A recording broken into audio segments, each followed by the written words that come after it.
What's going on, everybody? It's the Bulls Show, aka Aidan, and welcome back to another video. Today, I kind of want to talk about some of the things that have been going wrong for the Chicago Bulls in the last two games of our regular season campaign against the Indiana Pacers and against the Houston Rockets, more specifically the Houston Rockets game because it is that most recent one.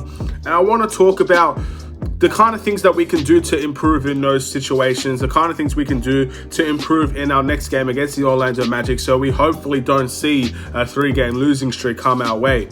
But before we get started, please like and subscribe to the Bulls Show, turn notifications on, and let me know in the comments below your thoughts about what the Chicago Bulls have been doing wrong and how can we find ways to improve. A lot of this is going to be some suggestions from the comments, but also a little bit of my own ideas as well. So right now, we're in the predicament with the Chicago Bulls where everything's on the table. There's nothing that's going to surprise teams anymore. There's nothing that other teams should expect that we can surprise them with. It's all out there. They know, every NBA team now knows how we are going to play. We're in that situation. We played 15, 16 games, or close to 20 games of the season so far. That's how far we're into the season now. We are predictable now. Every team in the NBA has a style of play. Every team in the NBA knows how other teams are going to play. And now it's just to see which game plans are better than each other's. So for example, right now, in the last recent games, the Knicks game, obviously the games in the past like the Mavericks and the Warriors, games like the Pacers, games like the Houston Rockets, they are playing a little bit of zone defense. They're not always going man to man because they know that we struggle with a zone. And the ball is often going to be in two players' hands, in Zach LaVine and DeMar DeRozan. Those two players are going to get the bulk of the ball and have the most ball usage on the Chicago Bulls. So with that being said, we have to rely on Zach LaVine and DeMar DeRozan to learn how to play out of zones while also trying to get other players involved. That's what we've been trying to do for the past few games, and it's not seemed to be working very well because a lot of the shot selection as well as the decision making on the team has not been great in the last two games.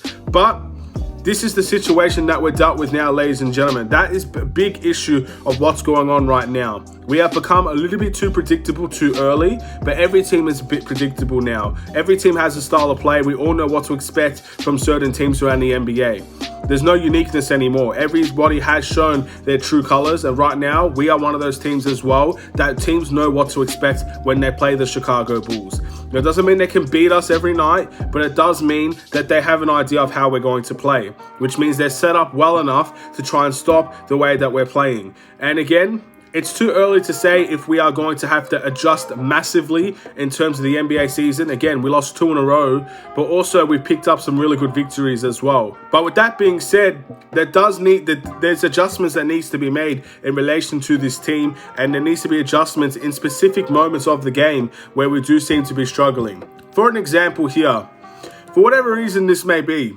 and again, I'll continue to say it, I don't know why players on this team are not involved in all 4 quarters. It seems like I can name a bunch of players on this team. Kobe White is an example of this. He gets hot for 1 quarter, not really showing up in the other 2 or 3 quarters. Lonzo Ball in the last game, really strong first half, very, very poor second half. DeMar DeRozan, strong first half, extremely poor second half. Then you've even got players off the bench like Alex Caruso, an amazing 4th quarter. Didn't really see much of him in the first 3 quarters offensively. It happens to nearly every player on the team where there's not all 4 quarters of basketball being played for a lot of these players. And of course, you have to rely on more than one player. If Zach LaVine's having a great game, that doesn't mean Zach LaVine alone is going to win you the game. So other players have to get more involved at a more consistent level. Another issue that's been going on for the Chicago Bulls, and many people, and there are many reasons why this could be the case. A lot of people are saying isolation. That's obviously a big reason. And again, the isolation plays have not gone away for the Chicago Bulls. But again, it can be good in small doses. I haven't changed my mind on that. If we can use it in certain times of the game, it's perfectly fine. But the way that we use it does allow for teams to kind of focus on 2 individuals and let everybody else kind of out in the dust because they're not going to get the ball most likely. So interesting things here to look about for the Chicago Bulls. And also, I definitely think the energy and the defense of this team is a big reason why we are also losing. Obviously, the Pacers game, we can understand that. I can continue to say it all day long. We can understand why we lost to the Pacers. Their energy wasn't there. It's a grueling schedule.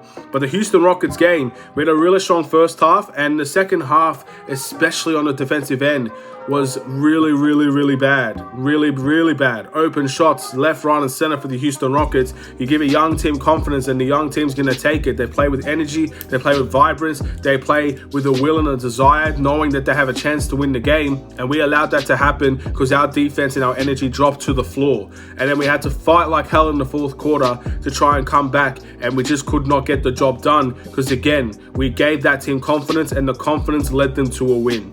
So defense, energy, isolation, not getting players involved, all of that is big issues. And I think a lot of it comes down to the coaching staff. At the end of the day, the coaching staff is a lot more responsible than isolation than I think some of the players out on this team. Now, obviously, DeMar DeRozan and Zach LaVine are great players, and you want to run your offense through them at times. It does make sense for them to have the ball on certain occasions to try and dribble up and make a play. It also does come down to maybe even if they're making a play, it's not just shooting. It's not DeMar DeRozan dribbling it up, taking a mid-range and scoring. That's where he gets the most of his buckets. That's how he's having the great season that he's having. But that can't be the only thing that we rely on in terms of our offense. And that's why our offense does struggle a lot compared to our defense. It's because our offense doesn't always match up with the way that we play defense. We play defense with togetherness. We play defense with the ability to help each other, to rotate to each other's men, to be able to contest shots and run out in transition. That's our defense. That's what we pride ourselves on. But on the defensive end, it's about playing together. I don't think we are playing together on the offensive end, and the coach has to figure out a way to get players more involved. And I've already said this numerous times, but it remains true till now. We do win a lot of games, and a lot of games we win is because of Zach LaVine and DeMar DeRozan, and we shouldn't be able to take their strengths away from the team. But those two strengths alone is not going to help us win very important games, and it could end up in us losing games like we did lose tonight. Now, of course, the coaching staff needs to be involved, but also some of these players needs to take responsibility. Some of these players needs to be a little bit more aggressive when they get the ball, to not pass it up so quickly. And if we can do that, then maybe there will be more responsibility shared around the team. Maybe Zach LaVine and DeMar DeRozan won't get the most praise, but also won't be the most criticized. These are things we do need to look at as well. We need more responsibility around the team. We need more leadership around the team. We need someone that can take the ball and make a play for themselves, but also making a play for others without neglecting the rest of the team that is out there on the floor.